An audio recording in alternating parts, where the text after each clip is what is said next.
برائے عظمت شہزادی سکینہ سلام اللہ علیہا بآواز بلند صلوات۔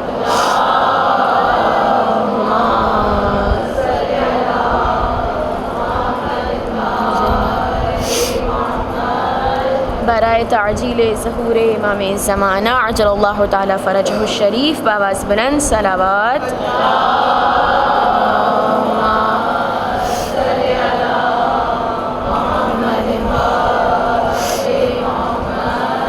سورہ مبارکۃ الفاتحہ۔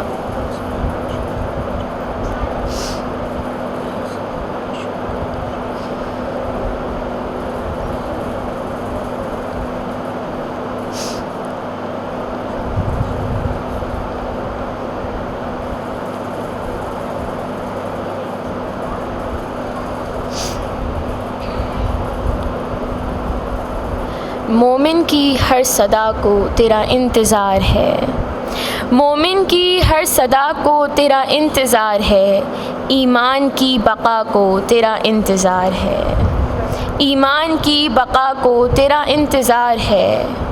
اور پھر سجدہ حسین کی حاجت ہے دین کو، پھر سجدہ حسین کی حاجت ہے دین کو، آجا کے لا الہ کو تیرا انتظار ہے، آجا کے لا الہ کو تیرا انتظار ہے۔ اور پردہ اٹھا کے دیکھ میرے دور کے حسین، پردہ اٹھا کے دیکھ میرے دور کے حسین، ہر مجلس عزا کو تیرا انتظار ہے، ہر مجلس عزا کو تیرا انتظار ہے۔ درود پڑھ دیجیے محمد صلی علی محمد۔ اعوذ باللہ السمیع العلیم من الشیطان اللعین الرجیم، بسم اللہ الرحمن الرحیم، الحمد للہ رب العالمین، الصلاة والسلام علی اشرف الانبیاء والمرسلین، وخاتم النبیین ابوالقاسم محمد، صلی علی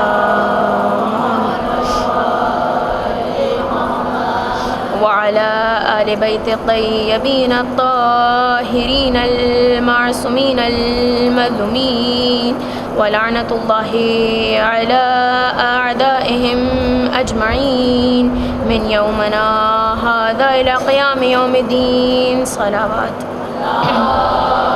اللهم صل على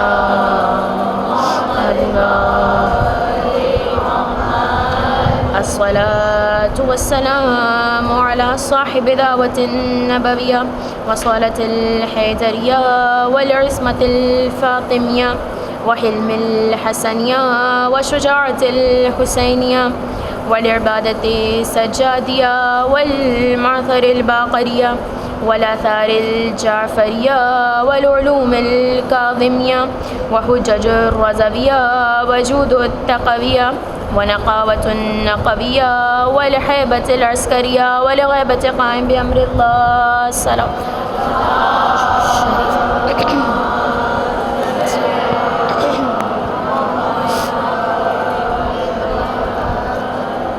آپ سب ایک مرتبہ مل کر بآواز بلند صلوات۔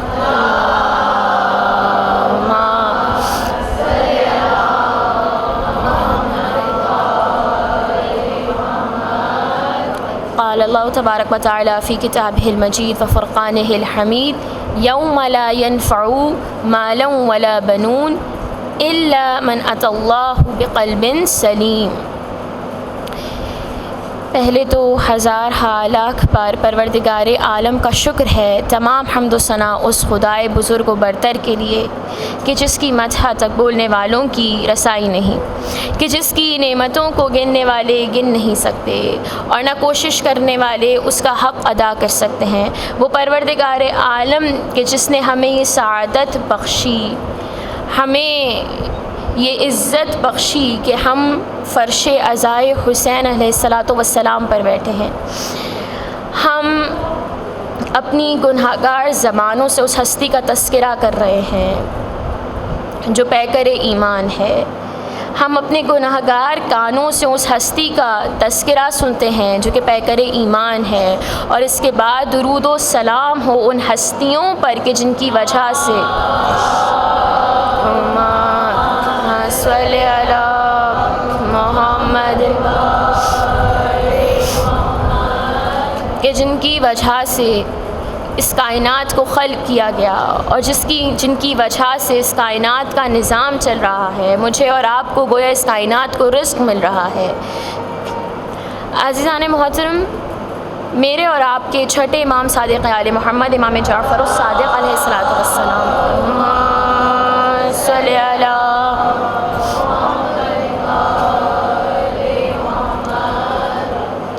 ہمارے چھٹے امام ارشاد فرماتے ہیں کہ وہ محفل، وہ مجلس ہمیں بہت زیادہ عزیز ہے، بہت زیادہ پسند ہے کہ جس میں ہمارے امور کا احیاء کیا جاتا ہے، کہ جس میں ہماری تعلیمات بیان کی جاتی ہیں، کہ جس میں ہمارا فرمان لوگوں تک پہنچایا جاتا ہے، جس میں ہماری سیرت لوگوں تک پہنچائی جاتی ہے۔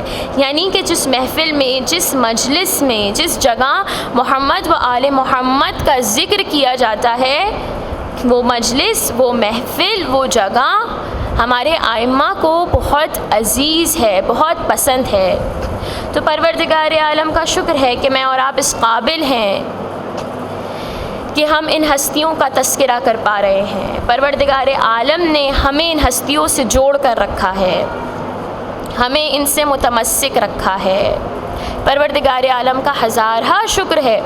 اور ہم جیسے کہ دیکھتے ہیں کہ کورونا سے پہلے بھی کس انداز سے دروس کا سلسلہ ہوتا تھا اور لیکچرز ہوا کرتے تھے مختلف مدارس میں، لیکن جب سے کورونا آیا ہے اس کے بعد سے یہ چیز آن لائن زیادہ ہو گئی ہے کہ آپ آن لائن، آپ کے پاس لیکچرز ہوتے ہیں، آن لائن آپ علماء کو سن سکتے ہیں، ذاکرات کو سن سکتے ہیں، آپ کو کہیں جانے کی بھی ضرورت نہیں ہے، آپ کی فنگر ٹپس پہ ہے کہ آپ گھر بیٹھے اور آپ نے موبائل نکالا اور کسی عالم کے درس کو سن لیا، کسی ذاکرہ کے درس کو سن لیا اور علم کو حاصل کیا۔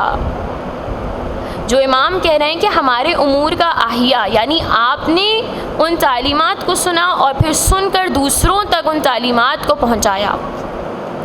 اب عزیزان محترم، ہم یہ دیکھتے ہیں کہ اگر ہم انسان پر نظر ڈالیں تو انسان کا جو جسم ہے وہ کامل ہے، مرکب ہے انسان کا جسم۔ اس کامل جسم کا ایک ظاہر ہے، ایک باطن ہے۔ جب ہم ظاہر کو دیکھتے ہیں تو ہم دیکھتے ہیں کہ انسان کا جو کردار ہے، جو انسان کا ظاہری کردار ہے، یا تو وہ قبیح ہے یا پھر وہ صالح ہے۔ قبیح یعنی برا، اگلی، اور صالح یعنی اچھا کردار ہے انسان کا۔ ظاہر سے کیا مراد؟ ظاہر سے مراد یہ کہ ہم حج کرتے ہیں، نماز پڑھتے ہیں، روزہ رکھتے ہیں، زکوٰۃ دیتے ہیں، خیرات دیتے ہیں، صدقہ دیتے ہیں، یہ آپ کا ظاہری کردار ہے، یہ آپ ظاہر سے کرتے ہیں۔ اور اسی طریقے سے جیسے انسان کا ظاہر ہے ویسے ہی انسان کا باطن بھی ہے۔ اور انسان کا باطن کیا ہے؟ انسان کا باطن اس کا قلب ہے، اس کا نفس ہے، کہ اسی قلب میں، اسی نفس میں آپ محبت کا جذبہ بھی رکھتے ہیں، الفت کا جذبہ بھی رکھتے ہیں، کینہ بھی رکھتے ہیں، بغض بھی رکھتے ہیں، حسد بھی رکھتے ہیں، تکبر بھی رکھتے ہیں۔ یہ جو ساری برائیاں ہیں یہ کس میں؟ آپ اپنے قلب میں بھی رکھ رہے ہیں۔ اچھائیاں ہیں وہ بھی آپ اپنے قلب میں رکھ رہے ہیں۔ اس سے محبت کا جذبہ ہے کہ محمد والے محمد سے محبت ہے، یہ ایک صالح عمل ہے جو آپ اپنے قلب میں رکھ رہے ہیں، ایک جذبہ ہے جو آپ اپنے قلب میں رکھ رہے ہیں۔ تو دو چیزیں ہیں، ایک ہے کہ ظاہر انسان کا، کہ ظاہر سے جو کام کرتا ہے، اپنے اعضاء و جوارح سے جو کام کرتا ہے، اور دوسرا انسان کا قلب ہے، اس کا باطن ہے۔ اب یہ دونوں چیزیں اہمیت کی حامل ہیں، دونوں چیزیں امپورٹنٹ ہیں۔ حج کرنا ظاہری طور پر جب میں حج کر رہی ہوں، زکوٰۃ دے رہی ہوں، خیرات دے رہی ہوں، صدقہ دے رہی ہوں، یہ بھی اہمیت کا حامل ہے، اور جو یہ قلب ہے یہ بھی اہمیت کا حامل ہے، کیونکہ پروردگار عالم کہتا ہے کہ ان دونوں کی طرف توجہ کرو اور اپنی معرفت، اپنا علم اور اپنی صلاحیتیں ان دونوں میں صرف کرو، اپنا علم بڑھانے میں صرف کرو ان کے متعلق، کہ میں اور آپ اپنے جسم کے بارے میں تو جانتے ہیں کہ میرے اور آپ کے جسم میں کیا بیماریاں ہیں، کیا پریشانی ہے. بخار ہوتا ہے تو ہمیں محسوس ہو جاتا ہے، کوئی اسکن پہ کوئی الرجک ریئیکشن ہوا ہے تو ہمیں پتہ چل جاتا ہے، ہمیں دکھائی دیتا ہے. جس طریقے سے انسان کے ظاہر میں، انسان کے جسم میں بیماریاں ہوتی ہیں، اسی طریقے سے انسان کے قلب میں بھی بیماریاں ہوتی ہیں. اس طریقے سے انسان کا قلب بھی توجہ کا مرکز ہونا چاہیے. کہ جب ہم دیکھتے ہیں کہ قلب کے متعلق ہم قرآن کریم و فرقان حمید کی طرف رجوع کرتے ہیں تو قرآن ہمیں بتاتا ہے کہ قلب کی 13 اقسام ہیں. اس لیے کیونکہ یہ ظاہری، یہ قلب ہی لے کر آپ اپنے وقت کے امام زمانہ عجل اللہ تعالی فرجہ الشریف صلی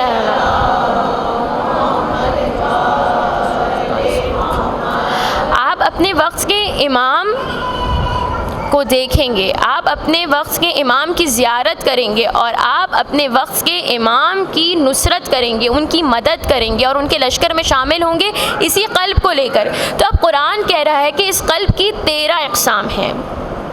سب سے پہلی ہے قلب سلیم.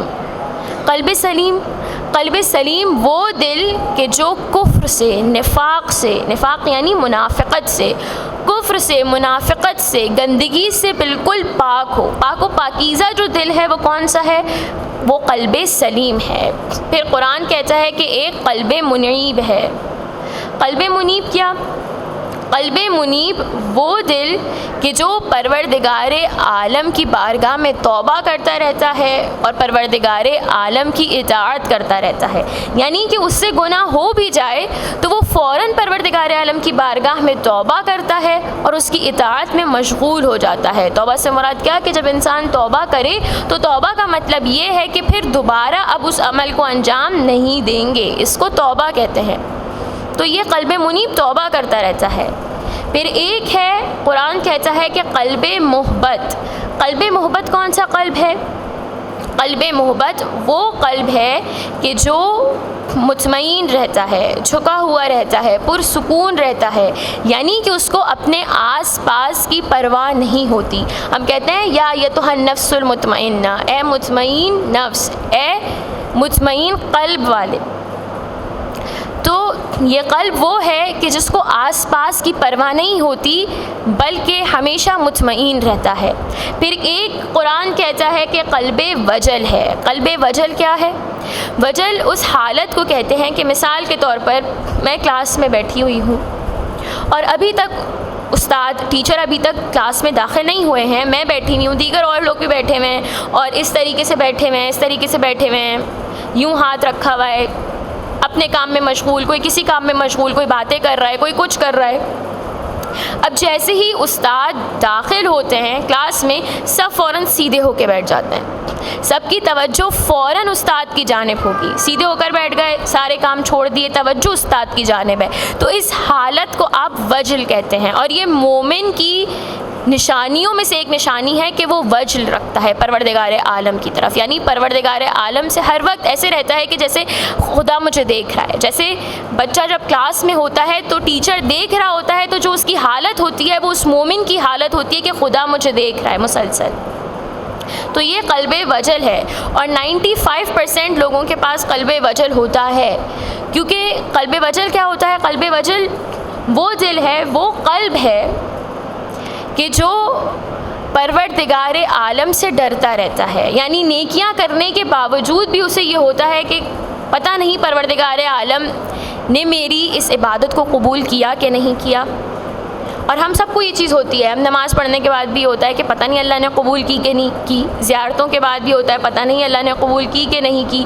تو یہ جو مسلسل ذہن میں رہتا ہے کہ پتہ نہیں اللہ نے قبول کیا کہ نہیں کیا میرا یہ عمل، اس کو آپ قلب وجل کہتے ہیں. اس کی وجہ سے ہوتا ہے کہ مستقل خدا کے عذاب سے یہ قلب ڈرتا رہتا ہے. پھر قرآن کہتا ہے کہ ایک اور قلب ہے، قلب تقی. یہ وہ قلب ہے کہ جو شاعر اللہ کی تعظیم کرتا ہے، اللہ کی آیتوں کی، اللہ کی نشانیوں کی، اللہ نے جن کی تعظیم کا حکم دیا ہے ان کی. ان کی تعظیم کرتا ہے. یعنی بہت سے لوگ ہم دیکھتے ہیں اور ہمارے آس پاس معاشرے میں یہ قلب صرف قلب نہیں ہے، ان کو آپ شخصیتوں کی صورت میں، افراد کی صورت میں اپنے آس پاس کے معاشرے میں دیکھتے ہیں. تو یہ آپ روزانہ کے طور پر یا ہفتے میں آپ یہ چیز ملاحظہ کرتے ہیں کہ بہت سے لوگ ہیں کہ جو ہر ہفتے جمعرات کو کسی نہ کسی امام بارگاہ میں جا کر نظر دیتے ہیں، مولا غازی عباس علیہ الصلوۃ والسلام کے علم کے نیچے نظر دیتے ہیں، حاضری کے دیتے ہیں. کتنے بھی برے حالات ہوں، کچھ بھی ہو، لیکن جاتے ضرور ہیں علم کے پاس، حاضری دیتے ہیں، چھوٹی سی مجلس پڑھ لیتے ہیں، نوحہ پڑھ لیتے ہیں، لیکن جاتے ہیں. تو یہ علم کیا ہے؟ یہ علم شاعر اللہ ہے، اس کی تعظیم کرنا. اگر آپ بڑے پیمانے پر دیکھیں تو ہم اور آپ جو زیارتوں پر جاتے ہیں تو یہ روضے کیا ہیں؟ یہ شاعر اللہ ہیں. اسی طرح جو اطراف میں علماء کی قبور ہوتی ہیں وہ شاعر اللہ ہیں. یہ زیارات کرنا یعنی کہ شاعر اللہ کی تعظیم کرنا. تو یہ کون سا قلب کرتا ہے؟ یہ قلب تقی کرتا ہے. پھر ایک قلب قرآن کہتا ہے کہ قلب مہدی ہے. قلب مہدی کون سا قلب ہے؟ قلب مہدی وہ قلب ہے کہ جو اللہ کے فیصلوں پر راضی رہتا ہے، اور اللہ کے فیصلوں پر راضی رہنے کے ساتھ ساتھ یہ قلب اللہ سے محبت کرتا ہے اور اس کے احکام کو بجا لاتا ہے، اس کے احکام کو باخوشی قبول کرتا ہے. یعنی جو اللہ کا فیصلہ ہے ہم اس پر راضی ہیں، جیسا اللہ چاہتا ہے ہم اس پر راضی ہیں، جو اللہ نے ہمیں حکم دے دیا کرنے کا ہم اس پر باخوشی راضی ہیں. ہم اس احکام کو، اس حکم کو مانتے ہیں، اس عمل کو انجام دیتے ہیں. کس قلب کی وجہ سے؟ قلب مہدی کی وجہ سے. پھر ایک قلب ہے قلب مطمئن. یہ قلب وہ قلب ہے جو کہ مطمئن رہتا ہے، راضی رہتا ہے، خوش رہتا ہے. اور یہ وہ قلب ہے کہ جو اللہ کے ذکر ہی سے بس سکون پاتا ہے. یعنی کہ ہم اکثر دیکھتے ہیں نا کہ جب کوئی ہم سے کہتا ہے کہ کسی پریشانی میں مبتلا ہے یا کوئی بے چینی کسی کیفیت ہے تو سامنے والا شخص اس کو کہتا ہے کہ تم قرآن کھول کر پڑھ لو تو تمہیں سکون مل جائے گا. اور واقعاً ایسا ہوتا ہے کہ جب انسان قرآن کھول کر پڑھتا ہے تو اس کو سکون مل جاتا ہے. کیوں؟ کیونکہ پروردگار عالم نے خود قرآن میں ہی بتا دیا، الا بذکر اللہ تطمئن القلوب، کہ دلوں کو اطمینان تو فقط اللہ ہی کے ذکر سے ملتا ہے. یہ کیا ہے؟ یہ قلب مطمئن ہے. پھر ایک قلب قرآن کہتا ہے کہ قلب حی ہے. یہ کون سا قلب ہے؟ یہ وہ قلب ہے کہ جو پروردگار عالم کی قوموں کے قصوں کو سن کر اپنے آپ کو عبرت دیتا ہے، اپنے آپ کو نصیحت کرتا ہے. کہ بنی اسرائیل کا واقعہ سن لیا، قوم موسیٰ کا واقعہ سن لیا. کہ ہم دیکھتے ہیں بہت مشہور ہے یہ کہ بنی اسرائیل پروردگار عالم کی سب سے پسندیدہ قوم تھی اور من و سلوہ اترا کرتا تھا بنی اسرائیل پر. لیکن انہوں نے کیا کیا؟ انہوں نے ناشکرانہ پنا کیا. اور ناشکرانہ پنا جب کیا تو ہوا کیا؟ پروردگار عالم نے ان سے وہ نعمت واپس لے لی. تو میں اور آپ جب بھی اس قصے کو پڑھتے ہیں، اس قوم کے اس واقعے کو پڑھتے ہیں، تو ہم اپنے آپ کو یہ تلقین کرتے ہیں، اپنے آپ کو یہ نصیحت کرتے ہیں کہ جب ہمارے پاس خدا کی طرف سے کوئی نعمت ہو تو ہم اس نعمت پر ناشکرانہ پنا نہ کریں، بلکہ جتنی نعمت، جس مقدار میں نعمت، جو نعمت ہمارے پاس موجود ہے اس پر خدا کا شکر کرے. چونکہ جو خدا کا شکر کرتا ہے خدا اس کی نعمتوں میں اضافہ کرتا چلا جاتا ہے. لا ان شکرتم لازیدنکم. درود پڑھ دیجیے محمد وعلی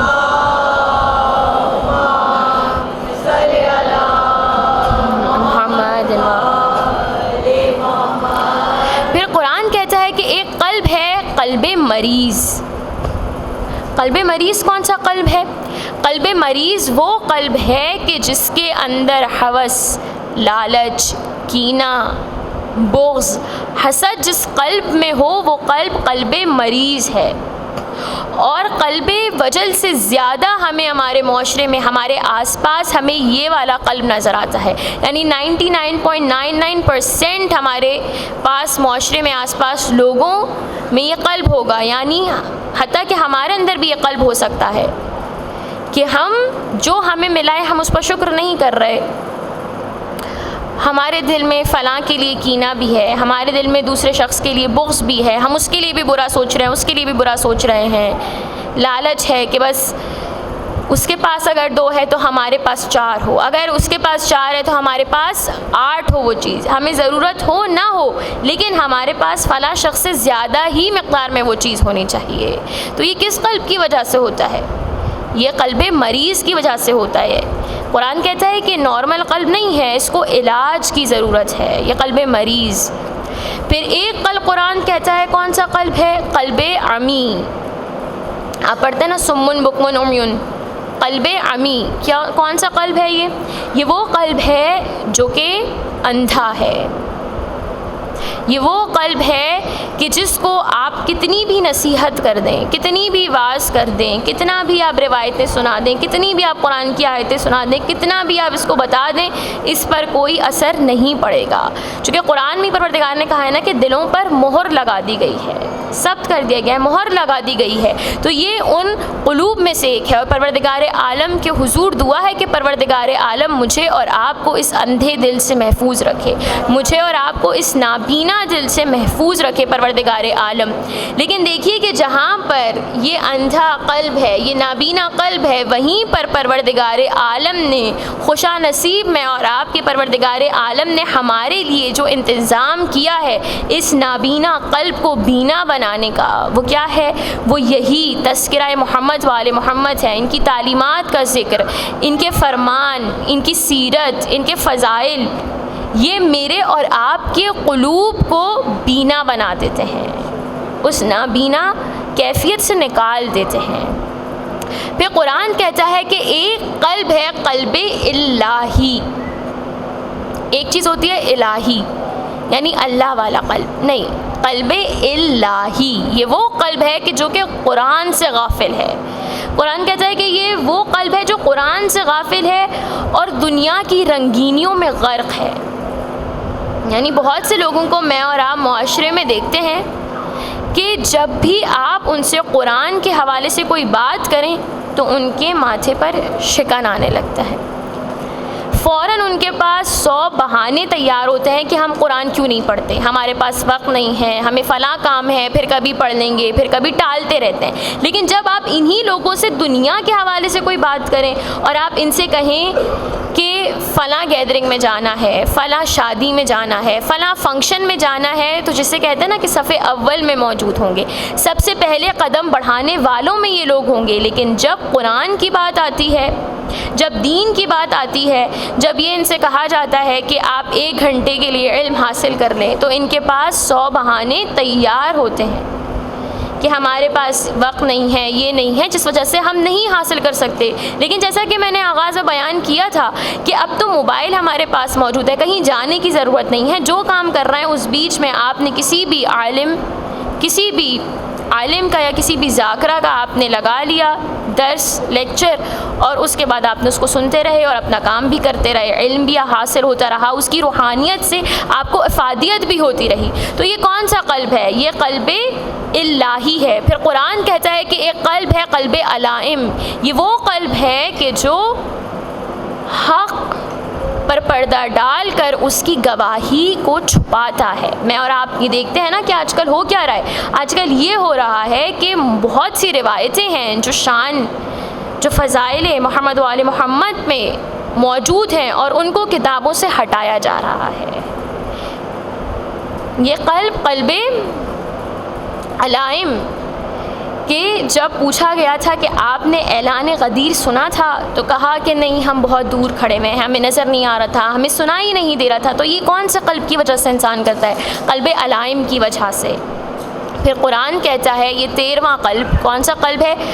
قلب متکبر، یہ وہ قلب ہے کہ جو تکبر میں مبتلا ہے، اپنی دینداری پر اس کو بڑا گھمنڈ ہے اور یہ جاریت اور ظلم و بربریت کرتا ہے، یعنی دوسروں کو اپنے سے نیچا سمجھتا ہے، حقیر جانتا ہے۔ تو عزیزان، یہ جو پروردگار عالم نے قرآن میں ہمیں قلوب بتا دیے ہیں، یہ جو 13 قلوب ہیں، اب اگر ہم ان تمام قلوب کو دیکھیں اور ذرا مشاہدہ کریں اپنے آپ کا، اس لسٹ کے اکارڈنگ ہم اپنے آپ کو دیکھیں، تو شروع میں جو بات بیان ہوئی تھی کہ ہم اس قلب کے ساتھ امام کی زیارت کریں گے، امام کے لشکر میں شامل ہوں گے، امام کے ناصر بنیں گے، تو کس قلب کے ساتھ بنیں گے ان 13 میں سے؟ تو روایات کے جملے ہیں کہ قلب سلیم کے ساتھ آپ امام کی بارگاہ میں حاضر ہوں گے، امام کے لشکر میں شامل ہوں گے۔ تو اب اگر اس بات کو ذہن میں رکھتے ہوئے میں اور آپ اس لسٹ کو دیکھیں تو ہمارے پاس جو قلب موجود ہے وہ کون سا قلب ہے؟ آیا یہ قلب سلیم ہے کہ نہیں ہے؟ یا پھر کسی قلب کا کچھ حصہ، کسی قلب کا کچھ حصہ، کسی قلب کا کچھ حصہ، اس طریقے سے ہم ہیں؟ کیونکہ دیکھیے کہ جب ہم قرآن کی طرف رجوع کرتے ہیں اس باب میں، چونکہ ہمارا اصل ہدف تو امام زمانہ عجل اللہ تعالی فرجہ الشریف صلی علی محمد وآل محمد، ایک دفعہ آواز بلند صلوات، اللہم صلی علی محمد وآل محمد۔ تو اگر ہم یہ مشاہدہ کریں کہ ہمارے پاس کون سا قلب ہے، کیونکہ یہ قلب سلیم کو لے کر ہمیں امام کی بارگاہ میں جانا ہے، امام کے سامنے حاضر ہونا ہے۔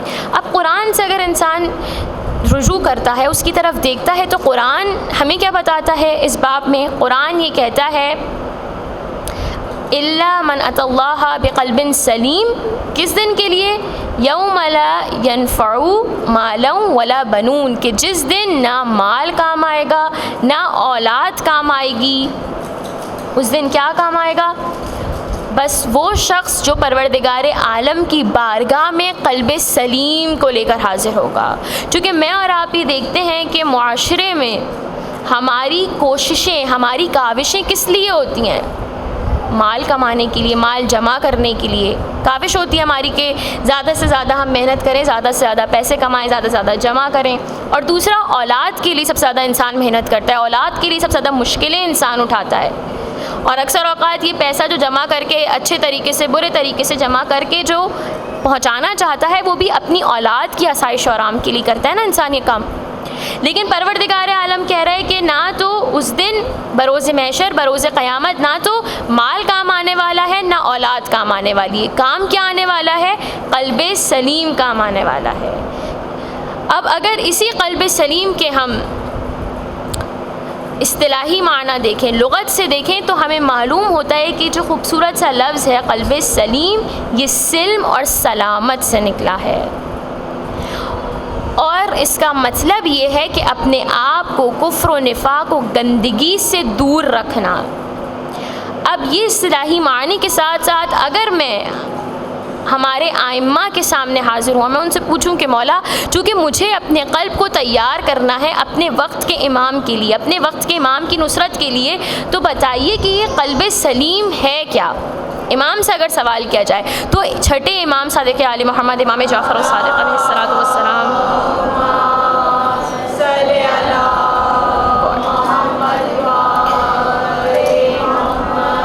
چھٹے امام ہمیں یہ بیان فرماتے ہیں کہ قلب سلیم کیا ہے؟ قلب سلیم وہ دل ہے کہ جس میں خدا کی محبت کے علاوہ کوئی اور نہیں ہوتا، خدا کے علاوہ اس دل میں کوئی نہیں بستا۔ کیا خوبصورت جملہ ہے مولا کا، اور کیا جامع جملہ ہے مولا کا۔ لیکن ہم اب مولا سے اگر یہ سوال کریں کہ مولا، آپ نے یہ تو بتا دیا کہ ایسا قلب کہ جس میں خدا کی محبت کے علاوہ کسی اور کی محبت نہیں ہو، لیکن مولا پھر میرے والدین کی محبت کا کیا جو میرے دل کے اندر ہے؟ میرے بہن بھائیوں کی محبت کا کیا جو میرے دل کے اندر ہے؟ میرے عزیز و اقربا کی محبت کا کیا جو میرے دل میں ہے؟ میری اولاد کی محبت کا کیا جو میرے دل میں ہے؟ تو آپ کو یہ روایت یاد ہوگی کہ ثانی زہرا جناب زینب سلام اللہ علیہا صلی علی محمد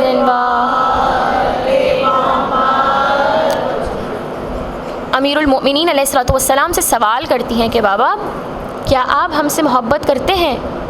امام فرماتے ہیں کہ جی ہاں بیٹا، میں آپ سے محبت کرتا ہوں۔ فرمایا کہ کیا آپ اماں زہرا سے محبت کرتے ہیں؟ فرمایا بالکل، میں اماں زہرا سے بھی محبت کرتا ہوں۔ کہا کیا آپ نانا محمد مصطفیٰ صلی اللہ علیہ وآلہ وسلم سے محبت کرتے ہیں؟ اللہم صلی علی محمد وآل محمد۔ کہ بالکل، میں نانا سے بھی محبت کرتا ہوں، آپ کے بھائیوں سے بھی محبت کرتا ہوں۔ کہا تو بابا کیا آپ خدا سے محبت کرتے ہیں؟ کہا کہ بالکل بیٹی، میں خدا سے محبت کرتا ہوں۔ اب عقیلہ بنی ہاشم دیکھیے کہ قلب سلیم کو امام سے دریافت کر رہی ہیں اور پوچھتی ہیں، بی بی کیا سوال کرتی ہیں کہ بابا اگر آپ ہم سے محبت کرتے ہیں اور خدا سے بھی محبت کرتے ہیں تو اتنی ساری محبت ایک قلب میں کیسے آ سکتی ہے؟ تو میرے امام مسکرا کر جناب زینب سلام اللہ علیہا کو جواب دیتے ہیں کہ میرے قلب کے اندر خدا کی محبت ہے، اور چونکہ خدا نے مجھے حکم دیا ہے کہ میں آپ سے محبت کروں، اس لیے میں آپ سے محبت کرتا ہوں۔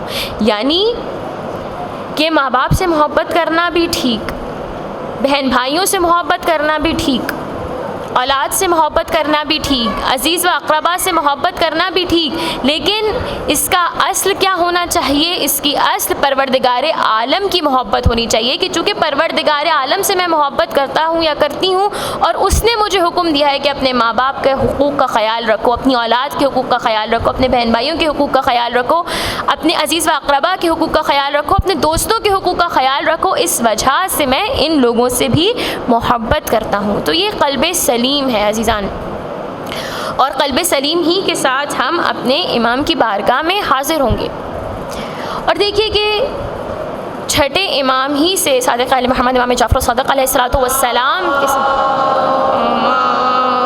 صلی علی محمد وآل محمد وعجل۔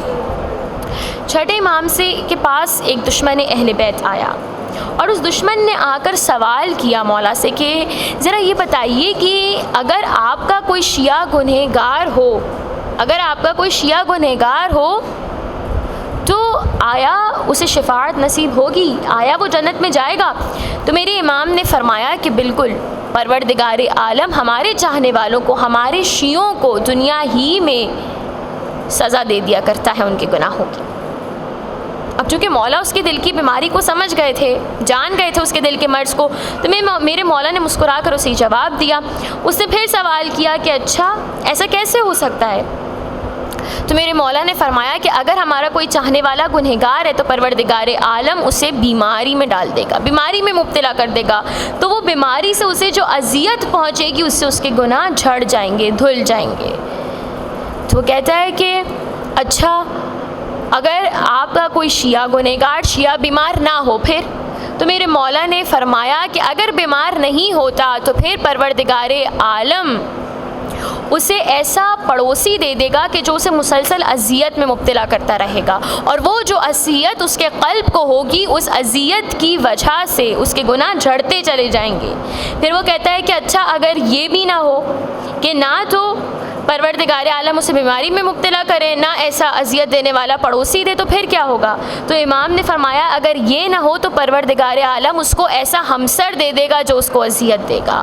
یعنی شوہر اچھا ہے تو بیوی بری ہوگی، بیوی اچھی ہے تو شوہر برا ہوگا، کہ جو مستقل اذیت دیتا جائے گا اس کو، اور اس اذیت سے اس کے گناہ جھڑتے چلے جائیں گے۔ تب اس نے سوال کیا کہ اور اگر یہ بھی نہ ہو تو پھر کیا ہوگا؟ تو اب امام کی محبت دیکھیے، ہم شیعوں سے، مجھ سے اور آپ سے، دیکھیے امام کی محبت کیا ہے۔ امام فرماتے ہیں کہ اگر یہ بھی نہ ہو تو پروردگار عالم برزخ میں پھر اس کو اس کی سزا دے دے گا، برزخ میں سزا دے گا، اور اگر اس سے بھی پوری نہ ہو تو دوزخ میں اپنی سزا کو پوری کر کر آئے گا، لیکن ہماری شفاعت اسے نصیب ضرور ہوگی، ہماری شفاعت اسے ضرور ملے گی اور وہ ہمارے ساتھ جنت میں داخل ہوگا۔ یہ دیکھیے ان ہستیوں کا توسل جو میرے اور آپ کے پاس موجود ہے، ان کا توسل، یہ ہستیاں کہ جو میری اور آپ کی مشکلات کو حل کرتی ہیں، کیونکہ کہتے ہیں کہ آپ جس طرح سے ہر اپنی دنیاوی حاجت کے لیے امام کو پکارتی ہیں، اللہ کو پکارتی ہیں، اسی طریقے سے اپنے روح کی، اپنے قلب کی بیماریوں کے لیے بھی، اپنی روحانی بیماریوں کے لیے بھی اپنے امام کو پکاریں۔ تو ایسا ہو ہی نہیں سکتا کہ جب آپ اپنے امام کو پکاریں تو وہ امام جو آپ سے 70 ماؤں سے زیادہ محبت کرتا ہے، جو آپ سے حد سے زیادہ محبت کرتا ہے، جو آپ کو کبھی نہیں چھوڑتا اکیلا، جس کی نظر کرم ہمیشہ آپ پر رہتی ہے، پھر دیکھیے کہ وہ کس انداز سے آپ کی مدد کرے گا۔ کہ آیت اللہ سید مہدی قوامی مرجع گزرے ہیں، اور یہ اس زمانے کا واقعہ ہے کہ ابھی انقلاب اسلامی نہیں آیا تھا۔ مجلس حسین ہوئی، عشرہ تھا، اول عشرہ محرم۔ اس عشرہ محرم کو پڑھ کر ابھی شام غریباں کی مجلس پڑھ کے تہران پڑھنے کے لیے آئے تھے، مجلس کسی اور شہر سے، اب پڑھ کے جا رہے ہیں۔ تو صاحب خانہ نے ان کو ہدیہ دیا۔ اب جو بھی ہدیہ دیا انہوں نے وہ ہدیہ اپنے پاس رکھ دیا اور وہ چلنے لگے۔ اب کسی بس اسٹینڈ یا کسی ٹرین اسٹیشن کی طرف وہ جا رہے تھے، اور ان کے ساتھ ان کا اسسٹنٹ بھی موجود تھا۔ اب ایک کوچے سے گزر ہوا، اور اس کوچے میں، اس گلی میں کلبز وغیرہ تھے، اور مختلف خواتین نازیبہ کپڑوں میں موجود وہاں کھڑی ہوئی تھی۔ تو اب ظاہری سی بات ہے، چونکہ شیعہ ہیں تو دیکھ کے برا لگا، ابھی انقلاب اسلامی نہیں آیا ہے، دیکھ کے برا لگا کہ یہ کیا ماحول ہے، یہ کیا ہو رہا ہے۔ تو ایک مرتبہ ایک خاتون کو دیکھا کہ وہ کسی خاص مقصد کے تحت وہاں کھڑی ہوئی ہے۔ انہوں نے اپنے اسسٹنٹ سے کہا کہ جاؤ اور اس کو جا کر بلاؤ۔ تب ان کے اسسٹنٹ نے کہا کہ آغا، آپ امامے والے مولانا ہیں، خاتون کا حلیہ دیکھیے، اگر آپ نے ان سے بات کی اور کسی نے دیکھ لیا تو نہ جانے کیسی کیسی باتیں بنائیں گے آپ کے لیے۔ آج والا ہی ماحول ہے، کیسی کیسی باتیں بنائیں گے آپ کے لیے۔ تو کہا کہ تم بس جا کے اس کو بلا لو۔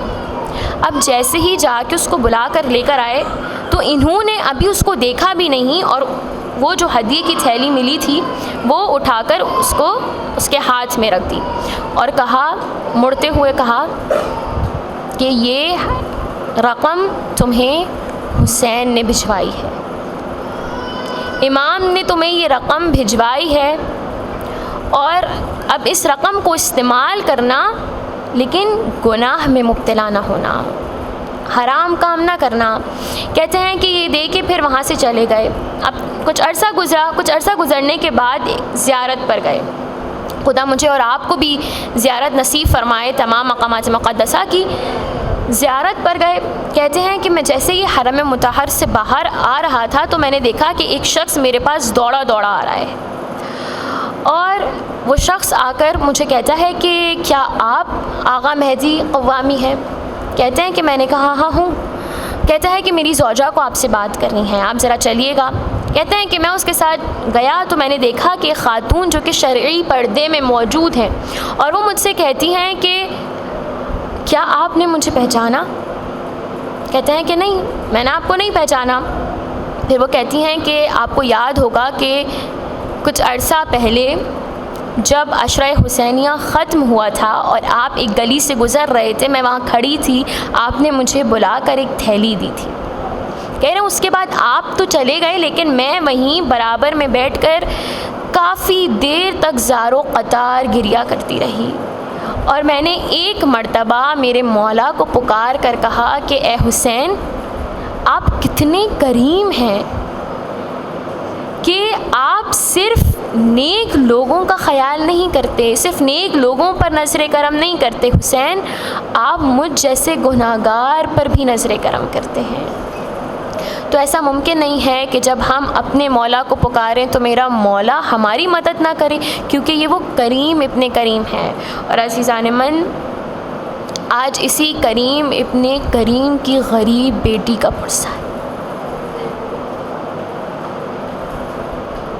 جتنا کریم میرا مولا ہے اور جتنی مدد میرا مولا کرتا ہے، آج آئیے دیکھیے کہ اسی مولا کی غریب بیٹی کے ساتھ امت نے کیا سلوک کیا۔ عزیزان محترم، جب جناب مسلم شہید ہوئے تھے نا، اور ایک مرتبہ مولا نے آپ کی یتیمہ جناب رقیہ کو اپنے پاس خیمے میں بلایا تھا، تو ایک مرتبہ خیمے میں بلانے کے بعد میرے مولا نے بچی کے سر پر ہاتھ رکھا۔ اب چونکہ بنی ہاشم کی بیٹی تھی نا، سمجھ گئیں۔ کہا چچا جان ذرا یہ تو بتائیے کہ کیا میرے بابا کی خیریت ہے؟ میرے بابا کو کچھ ہوا تو نہیں ہے؟ آپ اس طریقے سے میرے سر پر ہاتھ پھیر رہے ہیں جیسے یتیموں کے سر پر ہاتھ پھیرا جاتا ہے۔ میرے مولا نے کہا بیٹی آپ یتیم نہیں ہیں، آپ کا بابا ابھی زندہ ہے، میں حسین آپ کا بابا ہوں۔ ایک مرتبہ جناب زینب سے کہا کہ زینب صندوق کو لائیے، اور ایک مرتبہ اس میں سے 2 بالیاں نکالیں اور اس بچی کو 2 بالیاں پہنائیں۔ وہیں قریب میں حسین کی 4 سالہ سکینہ بھی کھڑی تھی۔ سکینہ نے کیا دیکھا کہ جب کوئی یتیم ہوتا ہے تو اس کے سر پر ہاتھ پھیرا جاتا ہے، جب کوئی یتیم ہوتا ہے تو اسے کانوں میں بالیاں پہنائی جاتی ہیں۔ جب میرا مولا غازی عباس جا رہا تھا نا تو میرے مولا نے کہا تھا سکینہ چچا کی سفارش تو لائی ہو، لیکن سکینہ جب بعد میں تماچے لگیں گے نا چچا بہت یاد آئے گا، سکینہ چچا بہت یاد آئے گا۔ اور شام غریبہ میں ایسا ہی ہوا کہ جب میری بیوی اپنے بابا کے لاشے پر پہنچی ہے نا تو ایک مرتبہ پیچھے سے شمر آیا، میری بیوی کے بالوں میں ہاتھ ڈال کر میری بیوی کو ایک مرتبہ شمر نے کھینچا، کانوں سے گوشوارے چھینے، منہ پر تماچے لگائے۔ یہ وہ سکینہ ہیں کہ جنہوں نے رقیہ کو تو دیکھا تھا کہ بیوی کے سر پر ہاتھ بھی پھیرا گیا اور بیوی کو بالیاں بھی پہنائی گئیں، لیکن یہ سکینہ کا مقدر نہ تھا، سکینہ کے مقدر میں تماچے تھے۔ عزیزان من جانتے ہیں کہ جب یہ قافلہ چلا ہے نا 11 محرم کو اور تھوڑا کوفے کے پاس پہنچا ہے تو ایک مرتبہ شمر لعین اپنی سواری لے کر آگے بڑھا اور آگے بڑھ کر سوال کیا کہ مجھے یہ تو بتاؤ کہ اس میں سے سکینہ کون ہے؟ میں نے سنا ہے کہ حسین سکینہ سے بہت محبت کیا کرتے تھے، سکینہ کو اپنے سینے پہ سلایا کرتے تھے، ذرا یہ تو بتاؤ کہ ان بیویوں میں سکینہ کون ہے؟ اب کسی بیوی نے جواب نہیں دیا۔ جب ایک مرتبہ بلند آواز میں شمر نے سوال کیا نا کہ بتاؤ ان میں سے سکینہ کون ہے، تو تمام بیویوں نے ام رباب کے طرف اشارہ کیا کہ وہ جو ماں کی گود میں ایک چھوٹی سی بچی ہے نا وہ سکینہ ہے۔ ایک مرتبہ شمر آگے بڑھا اور کہا کہ ذرا سکینہ کو اتارو اس اونٹ سے، اس لیے کہ میں سکینہ کو اکیلے بٹھاؤں گا۔ اب میں کہوں کہ شمر میری بیوی ام رباب بڑی غریب ہے، یہ ماں پہلے ہی کربلا میں اجڑ چکی ہے، اپنے علی اصغر کو کھو کر آئی ہے، اب ایک ہی کمائی ام رباب کی موجود ہے سکینہ۔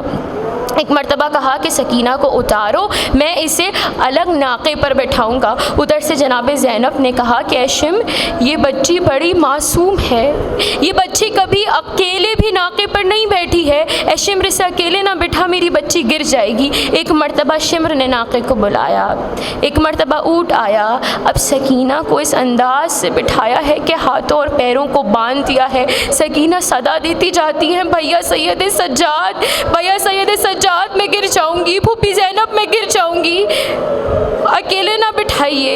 ایک مرتبہ اونٹ کو دوڑایا گیا، سکینہ کی صدائیں بلند ہوتی رہیں، ایک جگہ پر اونٹ کو روکا گیا اور شمر نے کہا کہ ذرا اور رسیاں لے کر آؤ۔ اب جو رسیاں لے کر آئی گئیں، سکینہ کو الٹا کر کر اس انداز سے اونٹ سے باندھا گیا کہ سکینہ کا سینہ تھا اور اونٹ کا کوہان تھا۔ اب جو اونٹ بھاگتا سکینہ کا سینہ کوہان سے رگڑتا، میری بیوی صدا دیتی بابا بابا آپ تو مجھے اپنے سینے پر سلایا کرتے تھے نا بابا، دیکھیے آج سکینہ کا سینہ لہو لہان ہے۔ عزیزان محترم قافلہ آگے بڑھتا گیا، قافلہ آگے بڑھتا گیا، ایک مقام پر قافلہ اچانک رک گیا۔ شمر آیا سپاہیوں کے پاس، کہا کہ بغیر اجازت قافلے کو کیوں روکا ہے؟ کہا کہ ہم روکنا نہیں چاہتے تھے مگر کیا کریں کہ سر حسین گر کر زمین میں گڑ گیا ہے۔ اب شمر میرے مولا سید سجاد کے پاس آیا اور ایک مرتبہ آ کر تازیانہ مارا اور کہا کہ اپنے بابا سے کہو کہ قافلے کو آگے لے کر جانا ہے۔ میرا بیمار مولا ایک مرتبہ بابا کے سر کی طرف رخ کر کر کہا کہ بابا آخر آپ چلتے کیوں نہیں ہیں؟ تو میرے مولا کی آنکھوں سے آنسو جاری تھے۔ کہا سید سجاد میں کیسے آگے بڑھوں، میری سکینہ ناقے سے گر گئی ہے، میری سکینہ گر گئی ہے۔ ایک مرتبہ جب جناب زینب نے اس کو سنا جناب زینب نے اپنے آپ کو اونٹ سے گرا دیا۔ اب ایک مرتبہ جنگل کے اندر سفر کیا، جیسے ہی چلتی جاتی ہیں دیکھا کہ ایک نقاب پوش معظمہ ہے کہ جن کی گود میں سکینہ ہے، اور ایسا معلوم ہوتا ہے کہ سکینہ سو گئی ہیں اور بڑے آرام سے ہیں۔ اب میری بیوی آگے بڑھی اور کہا کہ اے نقاب پوش معظمہ، آپ کون ہیں؟ ارے یہ تو وہ بچی ہے کہ جب سے اس کا بابا مارا گیا ہے یہ کبھی آرام سے چین سے سوتی نہیں ہے۔ ارے سکینہ کو نہ ماں کی گود میں چین آتا ہے نہ پھوپھی کی گود میں، آپ کون ہیں جو سکینہ اتنے آرام سے سوئی؟ ایک مرتبہ میری شہزادی نے نقاب کو ہٹایا اور کہا زینب، زینب ماں کو پہچانا نہیں؟ ارے میں اماں فاطمہ ہوں زینب، میں تمہارے ساتھ ساتھ ہوں۔ عزیزان محترم، بس یہ قافلہ چلتا گیا، المختصر قید خانے میں آیا، اور قید خانے میں پھر وہ رات آئی کہ سکینہ نے بابا کو خواب میں دیکھا کہ بابا آئے ہیں اور کہہ رہے ہیں سکینہ ہمارے ساتھ چلو۔ اب جو خواب سے میری شہزادی بیدار ہوئی ہے نا، کبھی ایک کونے کی طرف بھاگتی ہیں کبھی دوسرے کونے کی طرف، آواز دیتی جاتی ہیں اماں میرا بابا آیا تھا، میرا بابا مجھے لینے کے لیے آیا تھا، اماں میں اپنے بابا کے ساتھ جاؤں گی۔ میری بیوی نے گریہ کرنا شروع کیا، تمام بیویوں نے بھی گریہ کرنا شروع کیا۔ اب ایک مرتبہ یزید کے دربار میں جب آواز گئی گریے کی، کہا کہ بتاؤ یہ زندان سے اس قدر گریے کی آواز کیوں آ رہی ہے؟ کہا کہ ایک بچی ہے اپنے بابا کو یاد کر کے بڑا گریہ کر رہی ہے۔ کہا کہ کون ہے؟ کہا سکینہ ہے، کہتی ہے کہ حسین بڑا یاد آتا ہے۔ کہا کہ جاؤ سر کو لے کے چلے جاؤ زندان میں۔ اب سر حسین تشت میں زندان میں آیا ہے، میرا بیمار مولا سر کو میری شہزادی کے پاس لے کر آیا ہے۔ سکینہ نے اپنی باہوں میں سر کو لیا، ایک مرتبہ سر کو اپنے سینے سے لپٹایا، ہونٹ پر ہونٹ کو رکھا، رخسار پر رخسار کو رکھا، کہا بابا بابا یہ آپ کا خوش گلا کس نے کاٹا؟ بابا یہ کس نے مجھے یتیم کیا؟ بابا یہ آپ کے ہونٹ کٹے ہوئے کیوں ہیں؟ بابا یہ آپ کے بال بکھرے ہوئے کیوں ہیں؟ اور ایک مرتبہ میری بیوی نے کہا بابا جب سے آپ نے سکینہ کو چھوڑا ہے نا، سکینہ پر بڑا ستم ہوا ہے، بابا مجھے اتنے تماچے مارے گئے کہ بابا میرا چہرہ پہچان نہ سکو گے۔ بابا مجھے اس انداز سے رسیوں میں باندھا گیا کہ جب تمام بیویاں چلتی تھیں تو بابا میرا گلا کھنچتا تھا۔ بابا اب جب کہ آئے ہو سکینہ کو اپنے ساتھ لے کر جانا۔ اور یہ کہہ کر میری بیوی خاموش ہو گئی۔ ادھر سے سید سجاد آگے بڑھے، نفس پر ہاتھ رکھا، ایک صدا زندان میں گونجی، انا للہ و انا الیہ راجعون۔ ارے حسین کی آزادار اس دنیا سے چلی گئی، ہائے سکینہ اس دنیا سے چلی گئی۔